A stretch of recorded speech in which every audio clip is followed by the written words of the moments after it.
So today we're going to learn about the sum and difference formulas. So those are the ones that are right here on your blue sheet.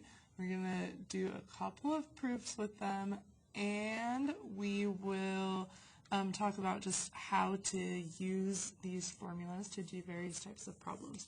So I have them written up here as well. So maybe let's just label them 1, 2, 3, 4, 5, and 6 so that they'll be easier to refer to throughout the lesson. So first we're going to use these formulas to find exact values. So if we want to do cosine of 15 degrees, that's not an angle that we have on our unit circle, so you cannot use that to help you with this problem. Instead, we're going to apply the sum and difference formulas to help us solve this. So you first have to think about what two angles that are on the unit circle could you add or subtract to get 15.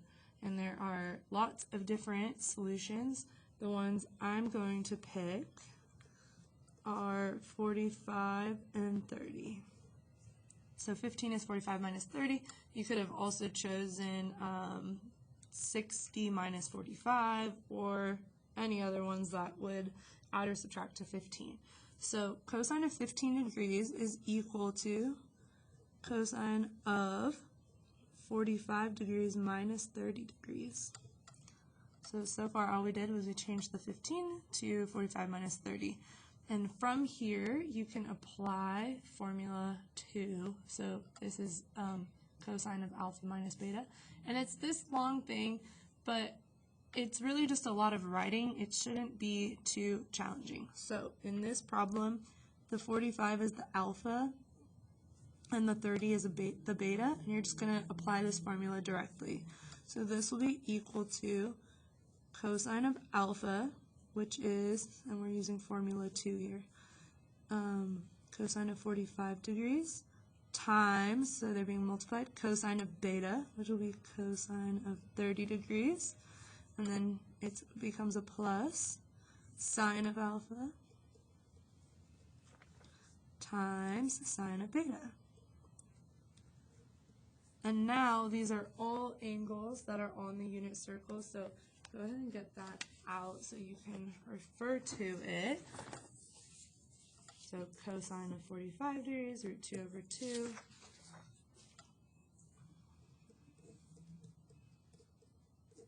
Cosine of 30 degrees is root 3 over 2.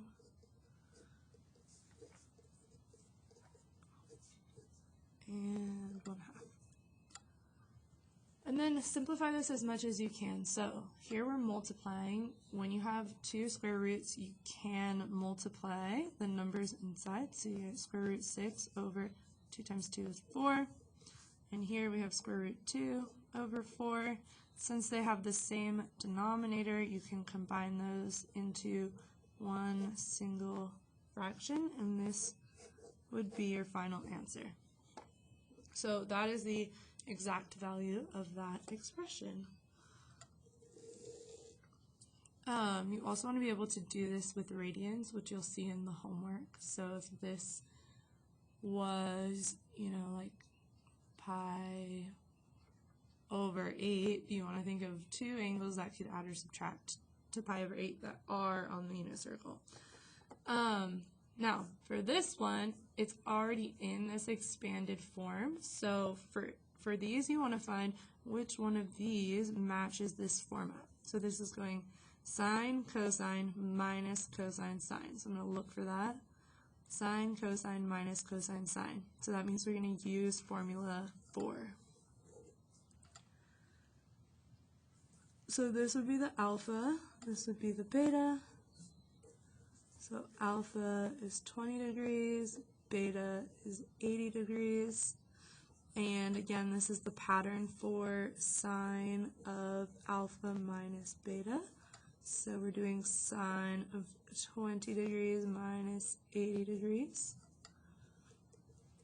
which is sine of negative 60 degrees. And that's negative root 3 over 2. So you can apply the formula in either direction. You want to be able to go both ways. So these are the more straightforward types of problems, and then the remaining ones are a little bit more complicated, but it's just putting together stuff that you've already learned how to do in a new context. So the goal here is to find the exact value of cosine of alpha plus beta, and we are being given this information. So let's start off by writing out the formula for cosine of alpha plus beta. So this is formula 1. It's going to give us cosine of alpha, cosine of beta, minus sine of alpha, sine of beta. Now, some of these are given and some of them are not given, so we will have to figure them out. So cosine of alpha, that one's given. And sine of beta is given. But these two are not given, so these two we need to find. And we can find those using the given information. So let's start off by, we'll find this one first. Let's find cosine of beta first. So step 1, we can find cosine of beta using sine of beta. So we're looking here. This is saying that the angle beta, oh, by the way, these are alpha and beta, Greek letters. We can find cosine of beta using sine of beta. We need to look at what quadrant this angle is in. This is saying that beta is between negative pi over 2 and 0. Negative pi over 2 is down here, 0 is here, so we're in quadrant 4.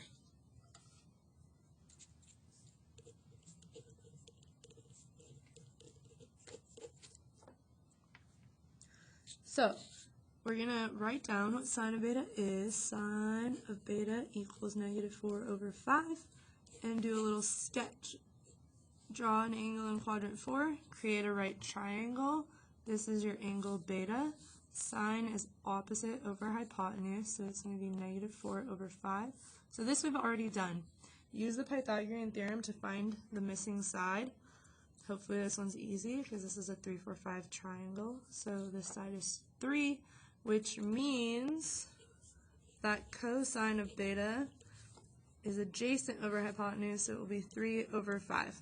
And in quadrant 4, cosine should be positive, so that looks good. So we found one of them. Now we need to find the other one. So the other one we're missing is sine of alpha. And we can find sine of alpha using cosine of alpha. Alpha is in quadrant, so alpha is between 0 and pi over 2, which means that it's in quadrant 1.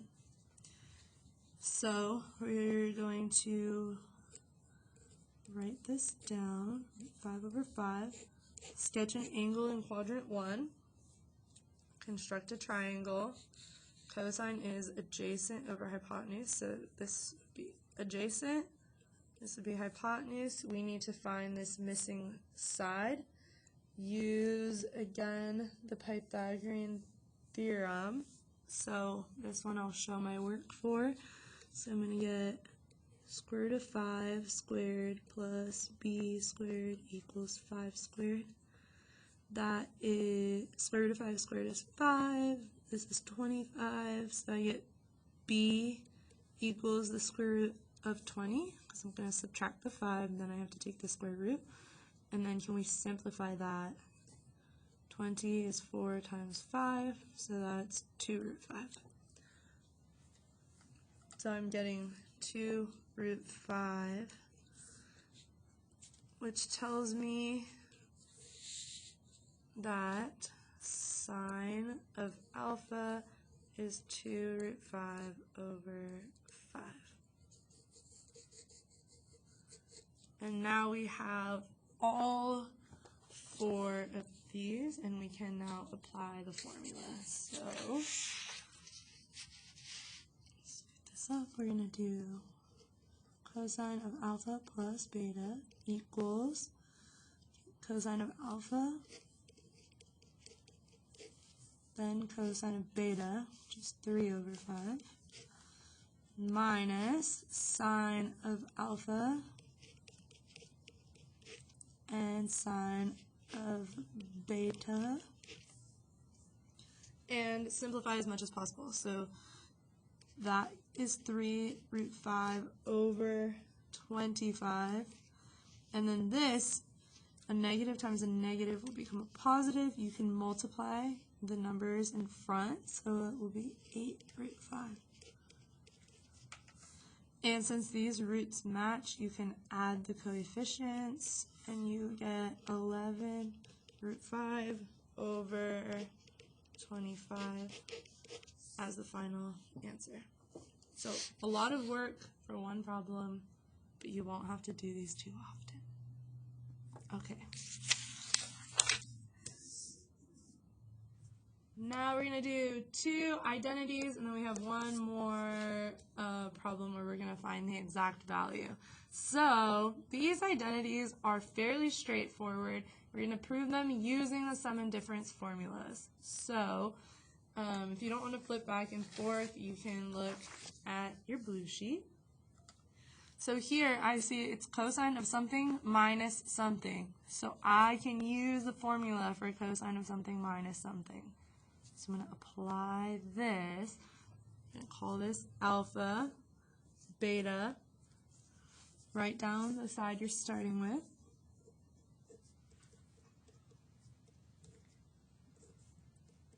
And then apply the formula. So we're going to have cosine of alpha, which is going to be cosine of pi over 2, times cosine of beta, which will just be cosine of theta, plus sine of alpha, sine of beta. And then this works out pretty nicely. It's actually a very short problem. Cosine of pi over 2, use your unit circle. That's going to give you 0 times cosine of theta plus sine of pi over 2 is 1 times sine of theta. 0 times that is nothing, and you're left with 1 times sine, which is sine. And that's it. For this problem, again, where I see the alpha plus beta, sine of that, I'm going to apply the sum formula for sine. So I'm starting with the left-hand side.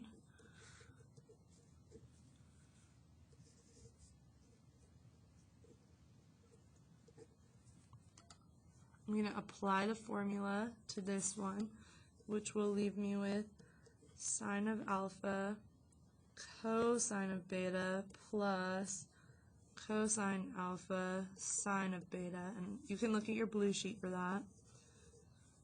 Then we still have cosine alpha cosine beta in the denominator. Now we're going to, I can see here that it's 2 separate expressions versus 1. So you can actually split this up. When there's addition in the numerator, you can break it up.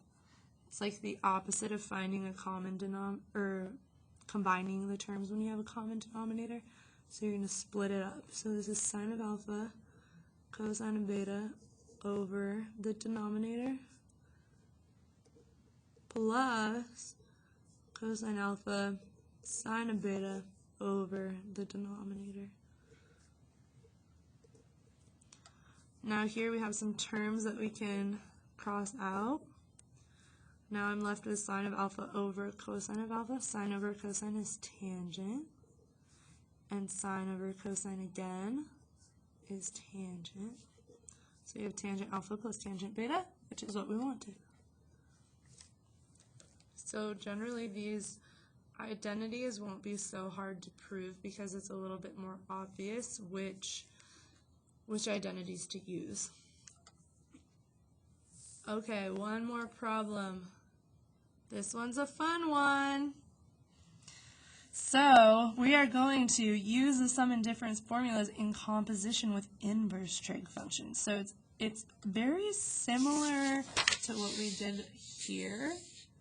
You're going to use the same techniques, but how the problem is given is a bit different. So when I'm looking at this, I'm thinking I see three functions: sine, inverse sine, cosine, and inverse tangent. But overall, this problem is a cosine of an alpha plus a beta, where this whole first piece is the alpha, and this whole second piece is the beta. Okay, so let's write that out here. So this one is giving me inverse sine of 2/3 equals alpha. And this one is giving me inverse tangent of negative 3/4 equals beta. So these we've dealt with in a previous lesson. We rearranged this so you can set this up as sine of alpha equals 2/3, and this would be tangent of beta equals negative 3/4. Now, remember the overall problem is cosine of this plus this. So cosine of alpha plus beta. I'm just going to write out this formula so we have it right here. And this formula will tell us what we need to find.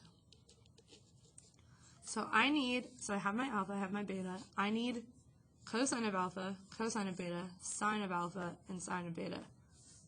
So far, I have sine of alpha, so that's good. We found one of them already. So that's one of the ones we need.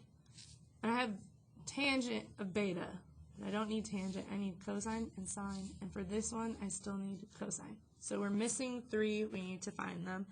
And you're going to find them the same way we did in that problem on the front. You'll do a sketch. Now, we're back to looking at an inverse function. So for inverse sine, we are restricted to quadrants 1 and 4.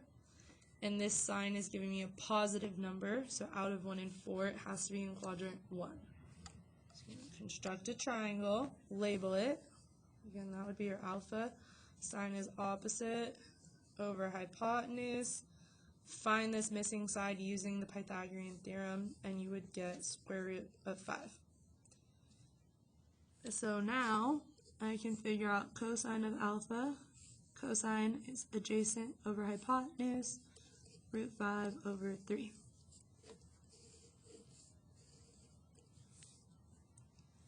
And so now we have both of those for alpha. Now we need to do some work with beta. So I'm going to use this.